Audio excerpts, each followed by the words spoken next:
Okay, that'll do for now.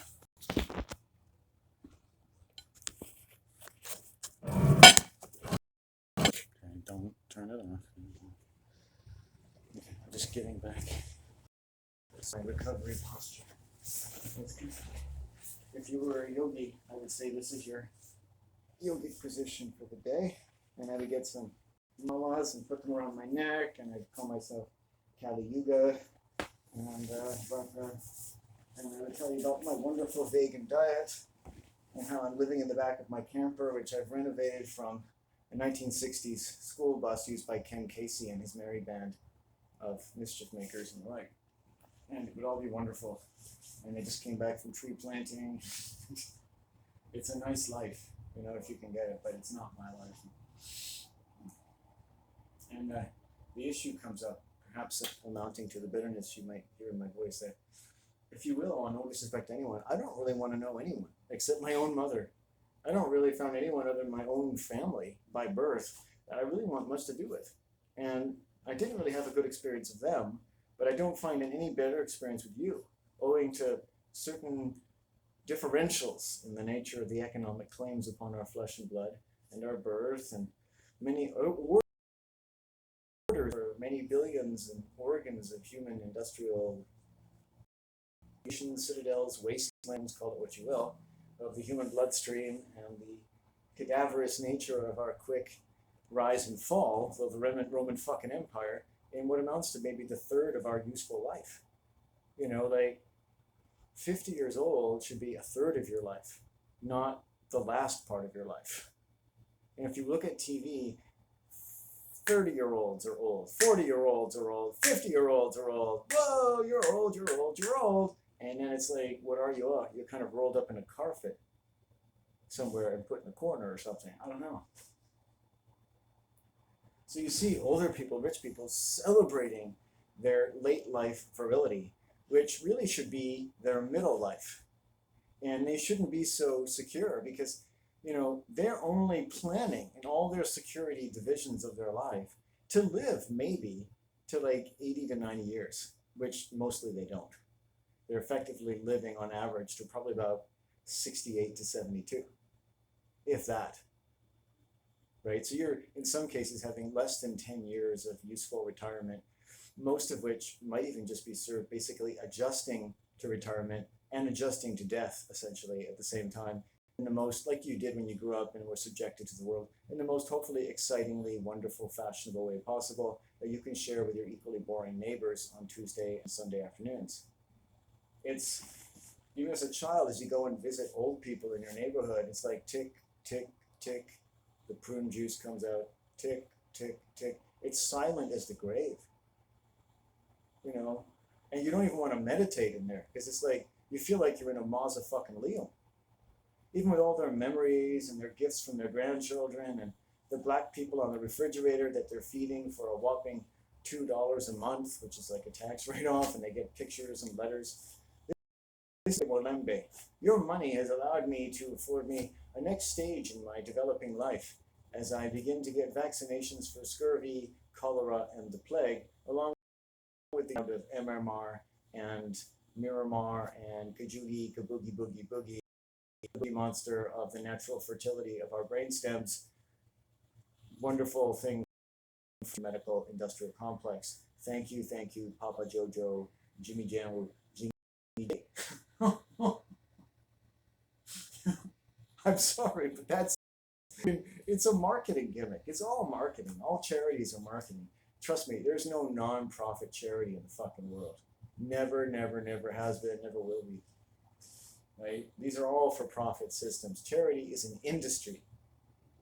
It's philanthropy. Unless by philanthropy you mean, something done by Fellatio, Fidelio, and Sisyphus, and typhoid, and syphilis, and chlamydia in the dark reaches of the world. Which brings me to my next point. That the world is treated, and its natural language of winter and spring is treated as though winter is never going to end. People live, in a sense, in the modern world as though winter is never going to end, and the worst possible winter is still coming. And they're very winterized to the monetary system, you might say. deep grooves, like your winter tires, right? And if you look at the word Demeter in this vision of a feminine, in the sense of like septic, deep, cold space, endless debt, economic growth from inflation, and needing more from the flesh and blood it has to claim to have killed to begin with, to make it worth your while to give it what life or God or the industry of the world seems to want from you, so you can get any sense of satisfaction at all, which never comes, which is why Wile E. Coyote is called by people like Mark Twain an epitome of human want. How humans are imagined to be not just hungry animals, and hunger is great, hunger for knowledge, hunger for peace, hunger for life, hunger for goodness and justice, but not hungry enough for any of those things, because we've been disabused of the kind which we sustain maybe only in anger and in some of the lusts that pour into violence under various pretenses, because none of those things are really being fed, and most people have lost their taste for them and had to develop such a taste. Would be the only necessity that would be enough is if you had a terminal illness and you decided to get so hungry to live that you had to get away from the people that you were living around, who weren't hungry enough to live to preserve you against cancer. So if you're not hungry enough to live, you become part of a cancerous, disintegrating system. It's like, be hungry to live or be dangerous to those you're living with. And not just talk about morals and ideals and peace and your yoga positions, but really deal with yourself every day. Because life isn't supposed to be easy. Life isn't supposed to not have an effect on your blood and your mind. And different kinds of people will have what they need, I'm sure, anywhere on the earth, that you can take a little time or steal a little time. What a crazy way to think of it. Steal a little time away from everything that owns your time or has owned your flesh and blood, to think about how maybe you don't owe it so much, and that your flesh and blood might have given it a little more than you think. I mean, how much of your flesh and blood have you given the world? How much is your family's health, life and death, language, and even ways that they're not living till 150, they're living to 65, and they're dying of cancer or ALS or stroke, and all these sounds and all these names, which are also the names of your enemies, but you know it not, or knew it not.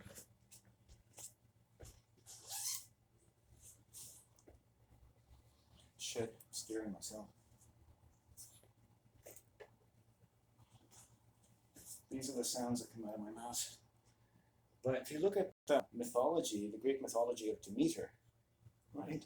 Demeter lives underground, either because she's captivated, or that's where she is, or that's where she's supposed to be. Again, Prometheus could barely be imagined anywhere than chained to a rock in hell,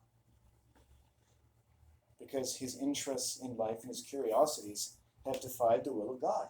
He is basically a Greek version of the devil or Satan in the Christian world. Do you not notice that it's the same story? It's the same story, right? Your natural hungers, though in a dark, wintry place, defying the God of the spring. Spring itself in your flesh and blood must die, for you have hungered wrong for it. You can hunger for the lusts of the flesh and money and hunger for all kinds of shit in the world, but you can't hunger to rise as though from Prometheus, from Demeter, which basically says that every meter is the meter of winter, Demeter, denial, right? Everything is denial and meters of death, and the cold world of the denial of spring, comprehended by an excessively wintry winter, which is the monetary world in all of its economic languages. It's Demeters, right? Money is meted out in debt, in Demeters. You could basically call dollars Demeters. I have 1 million Demeters, 1 more million Demeters, and I'll get to the center of the earth, and I'll be given the golden watch of eternity at my ass. You know, it's a cult. You know, I'll rise above. I'll dig humanity out of this hole if it takes me 1 million and to employ 10 million people in getting down deep to the gold, black gold in the mother's own fucking belly and drinking her fucking heart's blood so that the Roman world can have your mother for the rest of eternity and all of your children. And what if your knowledge of your mother, what if the power of woman was like the core blood of the world and more precious than all the oil and the ores and the minerals And basically your breath and the air and the earth and all of the minerals and everything that makes you happy and all of the measures of happiness or joy or truth and honesty and a language, much less a society, that's suitable, filled with your own nuance to carry what is most important about your own flesh and blood out into the air in thankfulness and in adequate receipt of all of the pleasures and luxuries to which you are heir by birth. As you breathe in and out and in and out, in the days of your life, be like a mighty heart, breathing out the tides and breathing in all the tides of the world and the tides of the human blood and the tides of the human mind. And it doesn't need to tax, doesn't need to take things like a parasite as it breathes in and take more than it should from you. And as you breathe out, it shouldn't take more of your breath than you're willing to give. And your whole life and all your occupations should be like the breathing of the ocean and the breathing of all the trees. And measures that were most suitable clothing, suitable dress for the greatest joys of the human world. Not, because they were secreted in the hearts of those who preserve them close to their mind and unto the soundness of their mothers and fathers and children. They preserve those secret joys that are theirs. They're part of the family, yourself, your critical joy in life that can be private and yours and your infiltrated by nothing. No one can touch your love for this person. Nothing should interfere with their love towards you. But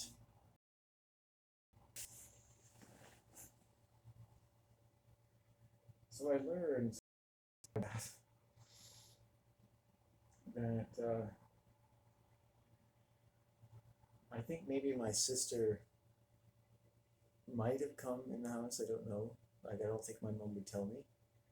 I think my mom is we'll just leave that open. And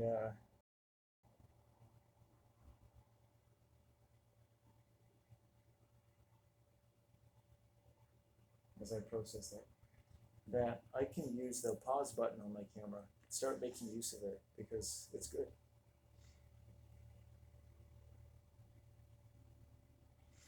Like right now.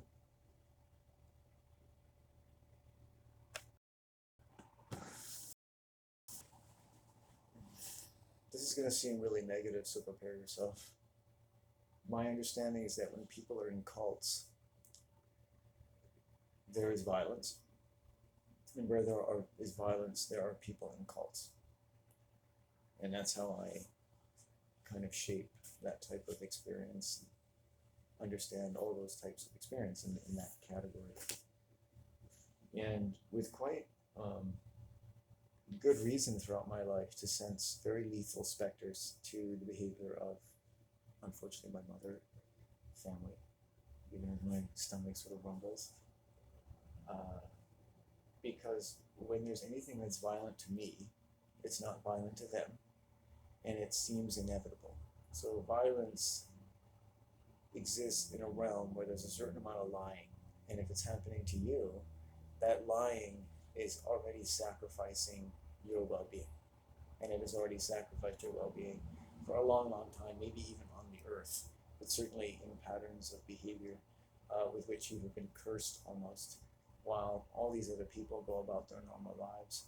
The strongest suggestion, quite perversely, being that you somehow deserve it, or you've asked for it. And no doubt, however you're living with respect to reality around you, you might as well think that you did. And it's incorrigible, infuriating that you never seem to do anything to change that fact. Why don't you? Why don't you do something different? And at the same time, you feel like this shouldn't be happening. At some point, shouldn't it stop happening? Isn't it just wrong? Can't someone value enough to not hurt you? Is it really necessary to do anything that's making someone feel unsafe in their home? That treats anyone in an undignified way? When there are other much more peaceful alternatives in any walk of life. And we make this strong case for the examination of the conditions attending any and all domestic abuse because it's easy to ignore. It's quite often for humans better to accept abuse than to say anything about it because it's working. Because abuse begins and ends with taking away your voice. It's like the sacrifice of the bull in the so-called bullfight, which is not a fight, it's a murder of the bull, a male cow. And the crazy thing about how humans talk and systems of lying and system of economics is the ability for people's voices to be taken away, as though by the air we breathe. And we could scarcely talk about the pollution of the air, or the warming of the air, or the coming of a new ice age, or a global melting, to adequately frame the dangers of taking away the human voice as an environmental hazard. Of the very languages we use to conduct our daily affairs, our laws, economic systems, behavior, theater, belief, really why and how everybody does every job in the world and everything they do to survive that has to do with money, for instance, or religion, or forming an army, or policing, or criminal justice, or education, or what you have to do to get by, to pay the bills, to appease, the demands of your society, your religion, your training, your discipline, your parents, your love, your trust of anything and everyone in the world. Because you're here and you were born and you're a human and you owe the world this much. You owe your parents this much. You owe it to yourself and your country. Otherwise, you're going the way of the criminal or the poor person or the hobo. You're asking to step out of society. And essentially, everyone in society has been threatened with the results of stepping outside society. So the outsider, the castaway, right? At best, Jesus travels in the wilderness to make himself a worthy sacrifice. And he comes back and says, hey, yeah, I pretty much predicted you're going to need to kill me, but I came back anyway because I thought that might shock you into believing that I really love you that much. Because now I am love and I am the Son, crucify me. Please crucify me, because when you're in a cult and you don't speak the dominant language, you might as well be telling people around you to crucify you and take away your voice. You might as well say, hey, yeah, please sacrifice me, man, because you're going to anyway. All right, I predicted. Yeah, all right on, bring it on. Put some more stank on it. Oh, look, I'm screaming. My shoulder's dislocated. Hey, do it again, Ma. Do it again. Yay. Because the things that happen to you domestically and in various cults, the people who do it and everyone instrumental in doing it, which benefit from nothing else and never hearing about what they managed to do, don't want to hear out of you at all. As a survival mechanism connected to their most primal fears in life. You could sooner get some stranger and bang down his door and say, I need 50 to be sympathetic to you. Even if a killer was chasing you and just needed 50 to stop hacking off your head or your body parts, it wouldn't matter. For help, and you're going to scare people. You're going to say, oh, you did something, it hurt me this much, and you're going to make them think, oh, okay, you better leave. Like, I don't need any of that crazy talk. The violence is done by people who are dominant to you. There are people at whose mercy you have become. And in the way they think about reality and their reality and what it needs to be for them, in the best possible terms in their mind and those of millions of people before them, that's all completely normal, and it's your fault. You're not getting with the cult. You're on the outside. And it's funny how people who get most abuse in cults are always on the outside. And people on the outside of cults will always say they were sexually abused, and the people in the cult will always say, oh, they've just gone the wrong way. And it happens in society too. That's how we get taught that, we're going the wrong way. And to go the right way, people lose their inhibitions and go all over the place that someone possessed of their inhibitions would never go. I would never jump off a bridge. I would never go work for the police. I would just completely not be able to do that.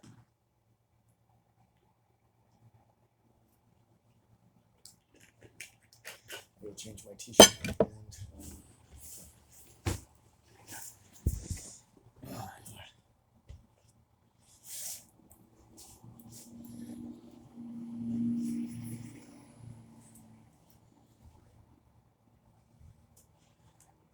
I know what it's like at 50, under conditions you might qualify by saying I had chosen, or forced myself to have to resort to, or had placed some faith in terms of more positive proportions that could come, if only through an honesty that included talking about how afraid you were, regardless of whether it was real or you could do anything about it, or the only thing you ever really did about it was talk about it. And then sometimes it was proven true, and sometimes, blessedly, it wasn't. Life went on. But you kind of know better, you know, because it sort of is magical thinking. Because if you've been hurt by someone before, it's very hard to avoid being hurt again by the same person.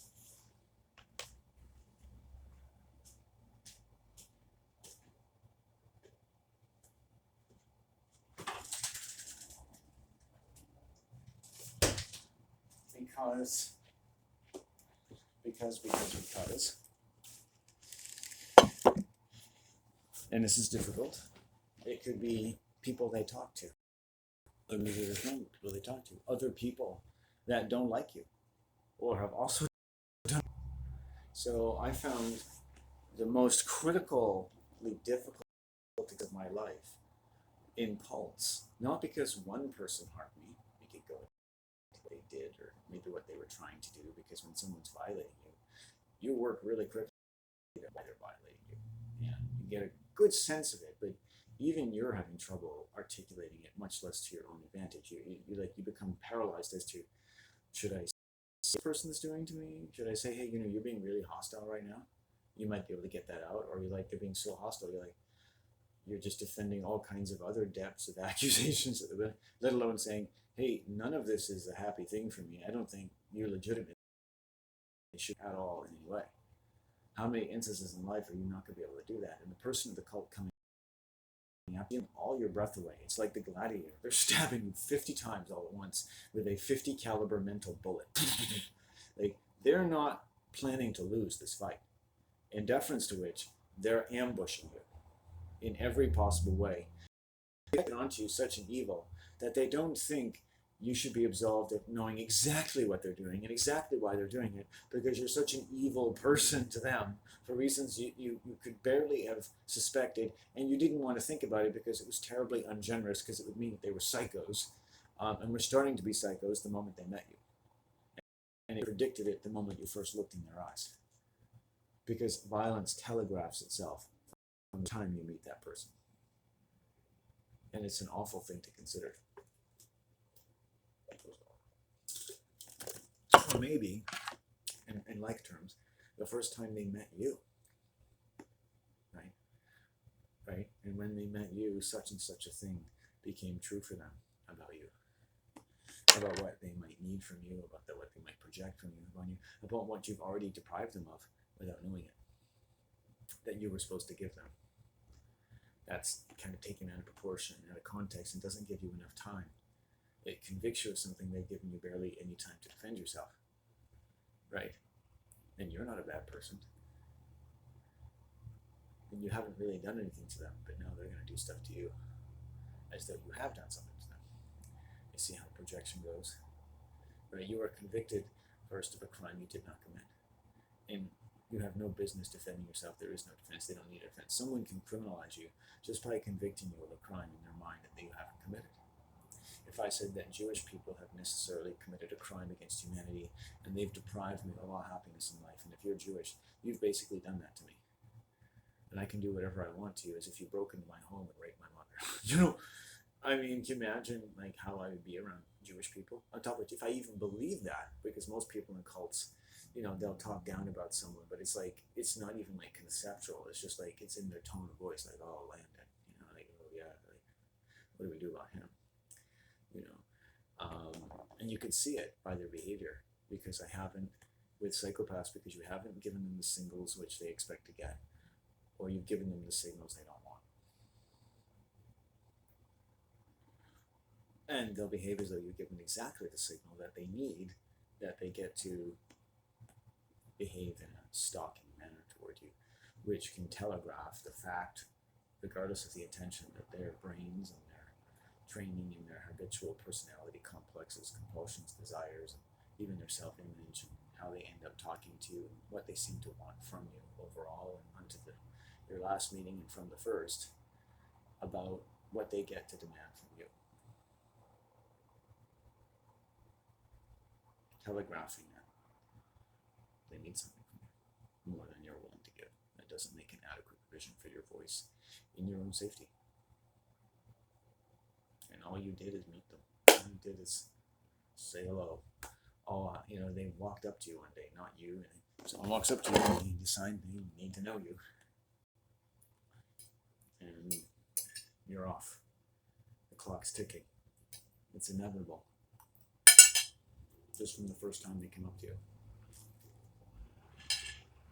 They're going to respect you. Humans develop lots of parasites in their mind. My dad sometimes would make jokes or talk, and I thought that he was being rude, the way the women responded. And sometimes I think he was. Other times I think it only looked that way. Because women are so good at making men look bad in a strange sort of way. Because he was talking to someone, particularly women on this island, who don't really like men, or don't like men like my dad, or men like me.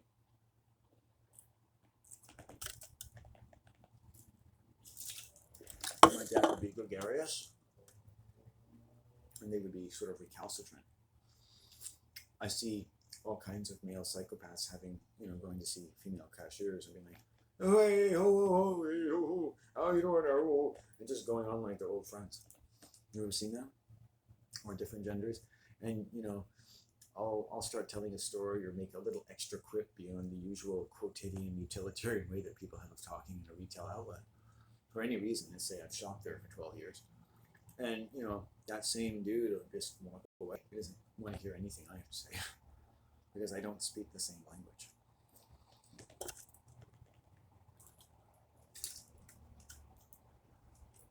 The ecosystem of how people exchange air, which has to do with how they think and what they put into the type of interactions and the language they share with other types of people of similar rank or breeding or orientation or cult-like devotion to various economic systems and beliefs and ways of life, don't admit a considerable interest in, or even to the point of being able to hide their adamant distaste for who you are, the way you talk, just even the sound of your voice. That's how discriminating a cult is in finding me, welcoming me, and then ejaculating me back out of the cult in some sense. So I came into the world, you're accepted by your family, and slowly my sister became an agent, my father became an agent, my brother became an agent, my mother got elicited in a kind of rejection system of rejecting what I said and who I was. And at the risk, though it suffered no qualms about demonstrating such a lapse in critical understanding to my satisfaction of anything about me, or ever even asking me how I feel, or wondering about how anything has affected me or changed my life, or what I've taken the great considerable trouble and courage to sum it up and say about how various things that happened to me happened to my life, and learning how to be as delicate as I possibly can without making it just useless to say anything. Construct a statement to someone in your own family that, if stripped of all of its honesty, as they might want, it's not useful to even say it anymore. What's the point? Oh, stuff was kind of hard for me there. Oh, yeah, sorry, okay. Stuff was hard for you. All right. That again. Yeah. Never talk about that again. I said sorry for the stuff that happened under the bridge now. Moving on, right? And people in my cult family would do this moving on business, and I said to my dad, it's good to move on. That is definitely a step of many human conflicts, I'm sure. But I think you kind of have to do a few things first to get to that step. You're going to the last step without doing all the steps in between. It's like giving yourself an engineering degree and all you ever did was got an application for university.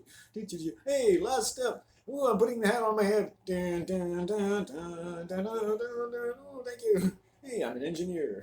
I mean, so because moving on is such an abstract concept, and it is quite alluring compared to all the other steps in dealing with violence you may or may not be able to imagine, that it is usually the only step anyone takes. And it doesn't allow you to talk in a way that's really useless. Oh yeah, Landon. Yeah, you and that fuck, man. How many times did your shoulder dislocate after I fucked you up? Oh, what, dude? Woo! We apologize for that. And now, hey, you fucko, you love me, motherfucker. Fuck you. It's just nothing good comes. I'm glad we had this talk. Oh yeah. Thanks for telling me how much that stuff meant to you and or hurt. Hospitals suck. Losing your ability to use your shoulder 20 times in your life and many diseases that sent you to the emergency room with agonizing pain. Whoa, it's okay. Water into the bridge. And I don't want to hurt anyone. I don't want to make trouble for my family, but it's like, it's a lot of years of that kind of logic. And it hits you and you learn it. And the fact that you're smart enough to understand, whether you like it or not, what these people are telling you, this is all you have to go on. This is your support system. This is the roots of your family tree. Like, it's telling you, don't ignore me. Don't ignore me. As soon as you ignore me, it's dangerous. If you don't ignore me, it's dangerous. It's all dangerous now, forever, no matter what you do. Because no matter one's brain develops in an economic system, it basically starts becoming dangerous. It doesn't matter if it tells you everything's fine or everything's not, because it never is. It doesn't matter if spring comes. It's still winter on some level, because the grief never gets resolved and the debt never gets resolved, and the two can be comprehended almost simultaneously. If you want to start to predict how economic systems and people are or are supposed to end up behaving in ways that, like justice, we never have to see, and that failing such a consideration, which no one is supposed to want to give, all of the more critical indices